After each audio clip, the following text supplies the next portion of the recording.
બધા એટલું બધું સરસ બોલ્યા ને કે હું ભૂલી જ ગઈ કે હું પણ આજે સ્પીકર તરીકે આવી છું. હું ઓડિયન્સ જ બની ગઈ હતી અને મારે બોલવાનું છે એ પણ મને ખ્યાલમાંથી નીકળી ગયું હતું એક સમય પર. જ્યારે પણ આપણે ડિસિપ્લિનની વાત કરીએ તો નરેશભાઈએ કીધું તેમ ક્યાં તો આર્મી, ક્યાં તો સ્કૂલ, ક્યાં તો જીમ, ક્યાં તો એક્સરસાઇઝ કે હેલ્થ યાદ આવશે. અને આપણે ડિસિપ્લિનને સંબંધો જોડે, લાગણી જોડે કે પ્રેમ જોડે ક્યારે પણ એને આપણે લેતા જ નથી. તો આપણને એવું લાગે છે કે સંબંધો તો લાગણીથી ચાલે છે. એમાં સંબંધો તો આપમેળે જ ચાલે છે અને તે લાગણીથી ચાલે છે. સંબંધોમાં ડિસિપ્લિનની શું જરૂરત? તો લાગણીઓ તો હવામાન જેવી હોય છે, અંધારી અને બદલાતી ઋતુઓ જેવી હોય છે. જ્યારે આપણે કોઈ નીડ માટે કે પ્રેમથી કે લાગણીથી કોઈ પણ સંબંધ જોડે જોડાઈએ છીએ ત્યારે એ જોડાવા માટેનું કારણ હોય છે. પણ જ્યારે ડિસિપ્લિન હોય છે તો તે સંબંધ આપણે લાંબો સમય માટે ટકી રાખી શકીએ છીએ. રિલેશનશિપમાં ડિસિપ્લિન એટલે એનો અર્થ એવો નથી થતો કે કંટ્રોલ કરવું, બંધનમાં રાખવું કે પછી પનિશમેન્ટ આપવી. રિલેશનશિપમાં ડિસિપ્લિનનો અર્થ એવો થાય છે કે તમે જ્યારે લો ફીલ કરતા હોવ કે કોઈ કોન્ફ્લિક્ટ થયો હોય ત્યારે પણ તમે સામેવાળી વ્યક્તિ જોડે પ્રેમથી, પેશન્સથી અને રિસ્પેક્ટથી વ્યવહાર કરી શકો અને અવેર થઈને વ્યવહાર કરી શકો. રિસર્ચ પ્રમાણે ધ ગોટમેન ઇન્સ્ટિટ્યૂટના રિસર્ચ પ્રમાણે વર્ષોથી કરવામાં આવેલા કપલ પર જે રિસર્ચ થયું છે તે મુજબ 70% કોન્ફ્લિક્ટ અને મતભેદો એવા હોય છે કે જે ક્યારે પણ સોલ્વ થતા નથી. જ્યારે સક્સેસફુલ રિલેશનશિપ હોય છે તો આ સક્સેસફુલ રિલેશનશિપ હોય છે એનો મતલબ એવો નથી કે તેમાં કોઈ પ્રોબ્લેમ નથી હોતો. બે વ્યક્તિ વચ્ચે ના મતભેદો અને કોન્ફ્લિક્ટનું કારણ એ લોકોની જીવનશૈલી હોય છે, વિચારોની ભિન્નતા હોય છે અને સ્વભાવમાં અલગતા હોય છે. એક રિસર્ચ મુજબ સંબંધો નહીં ટકી રહેવા માટેનું કારણ ઝઘડાઓ કે કોન્ફ્લિક્ટ કે મતભેદો થવાનું કેટલા પ્રમાણમાં થાય છે કે તેની સંખ્યા નથી, પરંતુ એ ઝઘડાઓ કે કોન્ફ્લિક્ટ કે મતભેદોને આપણે કેવી રીતને ઉકેલીએ છીએ અને કેવી રીતના તેનો નિવાડો લાવીએ છીએ તે છે. સંબંધોમાં જ્યારે વાતો બંધ કરવાનું બંધ થઈ જાય છે અને કોન્ફ્લિક્ટ થયા હોય છે તો તે સંબંધ નેગેટિવ ઇફેક્ટ લાવે છે. જ્યારે કોઈ વિવાદ થાય છે ત્યારે ક્યાં તો આપણે સામે જવાબ આપીએ છીએ અથવા તો આપણે બચાવ કરીએ છીએ. જ્યારે ડિસિપ્લિન રાખીએ છીએ ત્યારે આપણને સામેવાળી વ્યક્તિ જોડે અવેર થઈને કઈ રીતે વ્યવહાર કરવો તેનો આપણને ખ્યાલ આવે છે. તો રોજબરોજની ડેલી લાઈફમાં રિલેશનશિપમાં ડિસિપ્લિન કેવી રીતે લાવી શકીએ એ હું તમને એક એક્રોનિમ એક્ટ દ્વારા સમજાવીશ. એક્ટ એટલે કે ACT. એ છે એક્યુમ્યુલેટ ડેલી ડિપોઝિટ. તમને બધાને ખબર જ હશે, જ્યારે આપણે નાના હતા ત્યારે આપણી પાસે એક પીકી બેંક હતું અને તેમાં આપણે રોજ એક કોઈન જમા કરતા હતા અને એની આપણને ખૂબ ખુશી મળતી હતી. અને જ્યારે આખું પીકી બેંક ભરાઈ જાય ત્યારે ઘણા બધા કોઈન્સ આપણને મળતા હતા. ડૉક્ટર ગોટમેને આપણને ઇમોશનલ બેંક એકાઉન્ટની થિયરી આપેલી છે. ઇમોશનલ બેંક એકાઉન્ટ થિયરીમાં આપણે જે પણ ડેલી બેઝ પર એફર્ટ કરીએ છીએ તે આપણે ક્યાં તો વિથડ્રો કરીએ છીએ ક્યાં તો ડિપોઝિટ થાય છે. ડેલી લાઈફમાં કરેલા નાના નાના એ એફર્ટ આપણે આ ઇમોશનલ પીકી બેંકમાં ડિપોઝિટ કરવાના હોય છે. જેમ કે આપણા લાઈફ પાર્ટનર જોડે આપણે વિતાવેલો ક્વોલિટી ટાઈમ, ડેલીનો ક્વોલિટી ટાઈમ, એ જ રીતે આપણા લાઈફ માટે સવારે ઉઠીને બનાવેલી ચા કે આપણા લાઈફ પાર્ટનર જોડે ફોન કે મેસેજથી કરેલી વાતો. તો આ રિસર્ચ પ્રમાણે 86% પોઝિટિવ રિસ્પોન્સ મળે છે.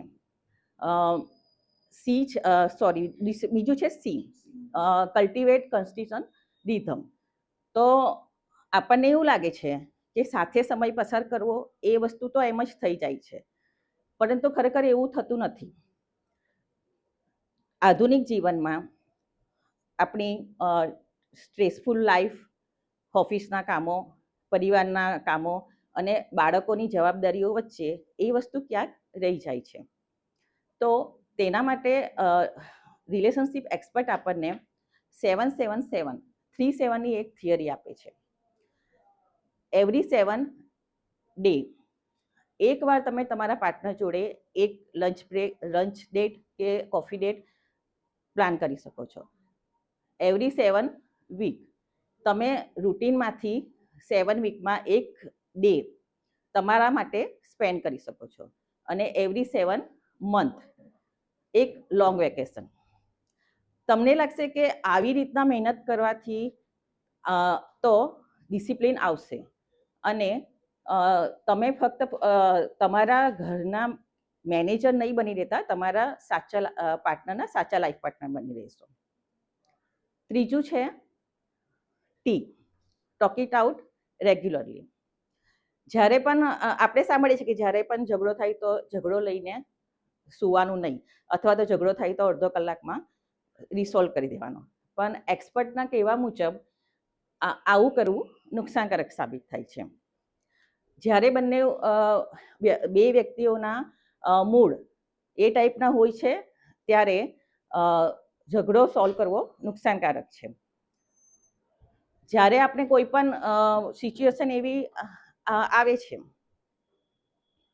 ત્યારે આપણે શાંતિથી બેસીને એવા સમયે આપણે કોન્વર્સેશન અને વાતચીત દ્વારા એ ઝઘડાને સોલ્વ કરી શકીએ છીએ. તો તમે એક ગુજરાતી પિક્ચરનું એક સીન તો તમને યાદ જ હશે કે તે કોફી કેમ મંગાવી. તો એ એક કન્વર્સેશન નથી થઈ તેનું એક સાચું ઉદાહરણ છે. અને રિલેશનશિપ એક્સપર્ટ ડિસિપ્લિનની જ્યારે વાત આવે છે ત્યારે તમારો ગોલ અને સક્સેસ એ માટે ડિસિપ્લિન બ્રિજ બને છે.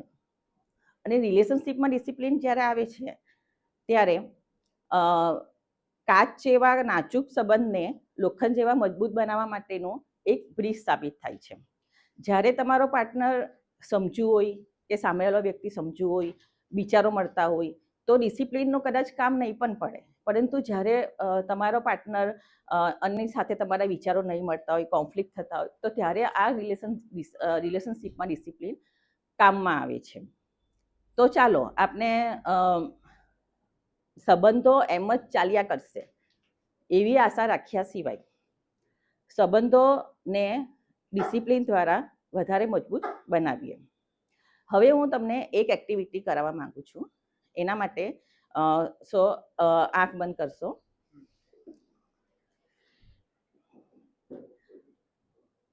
તમારો મોબાઈલ ફોન સ્વિચ ઓફ થઈ ગયો છે અને રાતના 2 વાગ્યા છે. તમારું ઘર 10 કિલોમીટર દૂર છે. હવે તમારી વ્હીકલ ખરાબ થઈ ગઈ છે. એવા સમયે કોઈ પણ વ્હીકલની સુવિધા નથી. એવા સમયે તમે કયા એવા વ્યક્તિને બોલાવશો અને કયો એવી વ્યક્તિ તમને મદદ કરશે એ વ્યક્તિનું નામ એક લિસ્ટમાં ઉમેરો.